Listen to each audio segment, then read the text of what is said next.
It was dark, dreary. The rain clouds had moved on, but water still dripped from the rooftops and skyscrapers. They fell and fell and fell, hypnotizing. Dangerous in the city where it's already so easy to be caught off guard. The hooded man approached me in the middle of the night, as I was walking home from a business meeting that ran late. He said the words that tear at the soul, a question with infinite answers but always a constant result. I will grant you one wish. I laughed to myself. Crazy person or not, I knew how these stories always went. Make a wish, grant it in a horrifying way, and wisher dies. Simple as that. I had read The Monkey's Paw. I had seen Wishmaster. I wouldn't be so carelessly stupid.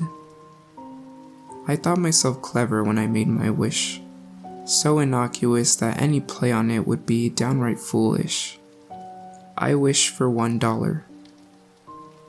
Had it been a crazy person, even he could have granted this wish, but it was no crazy person.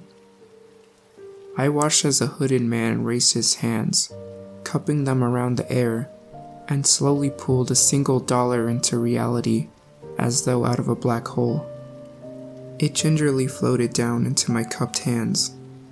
I looked at the bill, incredulous, and when I looked up, the man was gone. At home, I could do nothing but stare at the bill, unsure if I had truly seen what I thought I had. How could he have done it? Was he really a genie of some sort? Was this bill even real, or was I just dreaming? I was sure I wasn't, but these weren't the questions that bothered me the most. The thought that racked my brain endlessly was, did I just waste a legitimate supernatural wish on a single dollar?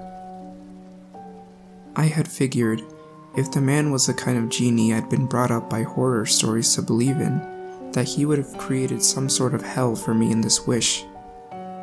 I figured the dollar would create minimal suffering at best, but I hadn't honestly expected the wish to come true anyway. I thought I was just humoring a crazy man, but nothing had happened. The supernatural being granted me my wish and went off. I could have had anything. Anything. I could have wished for billions instead of a single dollar. I could have wished for power, to be superhuman. I could have wished for world peace, but I had $1. $1. I didn't sleep that night. Hell, I didn't sleep for the next week. How could I? Every missed opportunity, embarrassing moment in my past, anything I wanted to change just zipped through my mind. Every little annoyance echoed endlessly in my head. The woman in the cubicle next to me, who kept smacking her gums, I could have wished her mouth shut. The guy who kept bringing his work problems to me because he couldn't do them but still got paid more, I could have wished for him to be fired. My boss, who did absolutely nothing but crap on me day in and day out, I could have wished him dead and had myself put in his place. Saturday, I went into work. The only person who works Saturdays is my boss.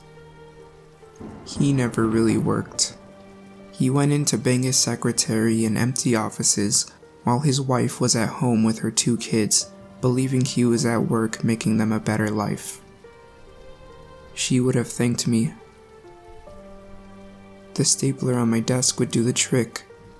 I caught the secretary coming out of my boss's office. The back of the stapler gashed right into her temple. She was out cold. My boss, still buttoning his pants up, tried the old trick of yelling at me and telling me I was fired to get me to stop advancing. But I could see the fear in his eyes. He couldn't even work his zipper right.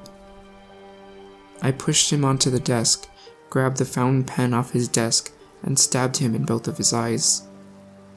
This time, not so quick as to bash to the head. As he writhed on his desk, I took my rightful seat at his desk. This is what my wish should have been, I thought. This was the happiest I'd been all week. It could have been the happiest I'd ever been as far as I could remember. Someone must have heard the screaming on the lower floors. We were at the top of 16 stories. Maybe it was someone else's boss screwing a secretary too, who heard us. Someone who didn't have the guts to murder for a better job. Whoever it was, I knew they heard us because I could hear the faint sound of sirens outside the building on the streets below. They probably wouldn't let me keep this job after what I had done. I went up to the roof of the building, dragging the still twitching body of my former boss. When I got to the top, I found out I was right. Cop cars litter the streets. Those are what I aimed for when I tossed the body headfirst off the building. I hit one car dead on. A cop car was always where I thought that guy belonged anyways. I heard the SWAT team bust the door open leading up to the roof. I pulled a dollar bill out of my pocket. My one wish. My one clever wish. I tore it in half and jumped before the SWAT team could grab me. Spending life in a cell would only create more problems I couldn't wish away. As I fell towards the pavement below, I looked down. In the midst of the police, no one seemed to notice a hooded man with glowing red eyes standing directly below me, arms wide as though he were about to catch me. My last thought before I showered the ground with my guts, my only clear thought in the entire past week, was that the devil was far more clever than I.